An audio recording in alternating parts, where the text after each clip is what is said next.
Modi cabinet में फेरबदल की चर्चा तेज, कई मंत्रियों पर संकट। प्रधानमंत्री नरेंद्र मोदी की कैबिनेट में जल्द बड़े फेरबदल की संभावना जताई जा रही है। आगामी मानसून सत्र, नीट विवाद और अगले साल होने वाली विधानसभा चुनावों को देखते हुए सरकार मंत्रिमंडल में बदलाव कर सकती है। चर्चा है कि कुछ मौजूदा मंत्रियों की छुट्टी हो सकती है, जबकि नए चेहरों को मौका मिल सकता है। यह फेरबदल राजनीतिक और चुनावी रणनीति के तहत अहम माना जा रहा है। ममता बनर्जी को हाईकोर्ट से बड़ा झटका, खातों पर रोक पर तत्काल राहत नहीं। ममता बनर्जी को कलकत्ता हाईकोर्ट से एक बड़ा झटका लगा है। कोर्ट ने टीएमसी के फ्रीज किए गए बैंक खातों पर तत्काल सुनवाई की मांग वाली याचिका खारिज कर दी। बागी विधायकों की शिकायत के बाद संदिग्ध फंडिंग के आरोपों को लेकर पार्टी के 3 खातों पर डेबिट फ्रीज लगाया गया है, जिनमें करीब 440 करोड़ रुपए जमा बताए जा रहे हैं। ऑपरेशन सिंदूर पर राजनाथ सिंह के खिलाफ कांग्रेस का एक्शन, विशेषाधिकार हनन नोटिस सौंपा। राजनाथ सिंह के खिलाफ इंडियन नेशनल कांग्रेस ने बड़ा कदम उठाया है। कांग्रेस नेता केसी वेणुगोपाल ने ओम बिरला को विशेषाधिकार हनन का नोटिस सौंपा। आरोप है कि राजनाथ सिंह ने ऑपरेशन सिंदूर के दौरान सैनिकों के शहीद होने के मुद्दे पर लोकसभा को गुमराह किया।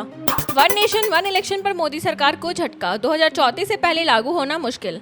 नरेंद्र मोदी सरकार की महत्वाकांक्षी योजना वन नेशन वन इलेक्शन को झटका लग सकता है। इस प्रस्ताव पर जांच कर रही ज्वाइंट पार्लियामेंट्री कमेटी मानसून सत्र में अपनी रिपोर्ट सौंपने की स्थिति में नहीं दिख रही। संकेत है कि कानूनी प्रक्रिया पूरी होने के बाद भी देश भर में एक साथ चुनाव 2034 से पहले कराना मुश्किल हो सकता है।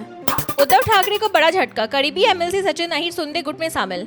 उद्धव ठाकरे को महाराष्ट्र में बड़ा राजनीतिक झटका लगा है। शिवसेना के एमएलसी सचिन अहिर ने पाला बदलते हुए एकनाथ शिंदे की शिवसेना ज्वाइन कर ली। शिंदे गुट में शामिल होते ही उन्होंने महायुति उम्मीदवार के रूप में विधान परिषद उपसभापति पद के लिए नामांकन भी दाखिल कर दिया। ईरान युद्ध के बाद अलर्ट मोदी सरकार, पेट्रोल और डीजल संकट रोकने के लिए मास्टर प्लान तैयार।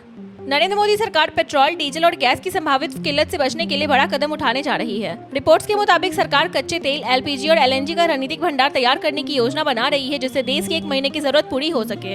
इसका मकसद युद्ध या सप्लाई संकट जैसी स्थितियों में ऊर्जा सुरक्षा सुनिश्चित करना है। खड़गे की शपथ ग्रहण में बोले किरण रिजिजू, कांग्रेस नहीं हराती तो मेरे भी 5 कार्यकाल होते।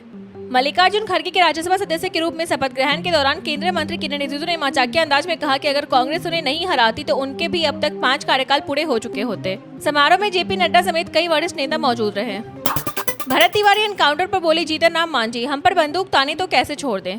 जीतन राम मांझी ने भोजपुर डिस्ट्रिक्ट के चर्चित भरत तिवारी एनकाउंटर मामले पर पुलिस कार्रवाई का समर्थन किया। उन्होंने कहा कि अगर कोई पुलिस या किसी व्यक्ति पर रिवॉल्वर तानेगा तो उसे छोड़ना संभव नहीं है। मांझी ने कहा कि पुलिस ने कोई बर्बरता नहीं की और मामले की जांच के लिए न्यायिक आयोग भी गठित किया जा चुका है। बिहार में मानसून की रफ्तार धीमी, कई जिलों में भारी बारिश और आंधी का अलर्ट। बिहार में मानसून की रफ्तार धीमी पड़ गई है और फिलहाल मोतिहारी में अटका हुआ है। मौसम विभाग में गोपालगंज और पश्चिमी चंपारण में भारी बारिश का ऑरेंज अलर्ट जारी किया है। वहीं दरभंगा, मधुबनी, सीतामढ़ी समेत कई जिलों में भारी बारिश और 40 से 50 किलोमीटर प्रति घंटे की रफ्तार से आंधी चलने की संभावना जताई गई है। सपा कांग्रेस पर बरसे योगी, बोले राम को नकारने वाले आज अयोध्या जाने की बात कर रहे हैं। योगी आदित्यनाथ ने समाजवादी पार्टी और इंडियन नेशनल कांग्रेस पर तीखा हमला बोला। रामपुर की जनसभा में उन्होंने कहा कि जो लोग पहले राम भक्तों पर लाठी गोलियां चलवाते थे, आज वही आस्था की बात कर रहे हैं। योगी ने तंज कसते हुए कहा कि राम को नकारने वाले अब अयोध्या राम मंदिर जाने की बात कर रहे हैं।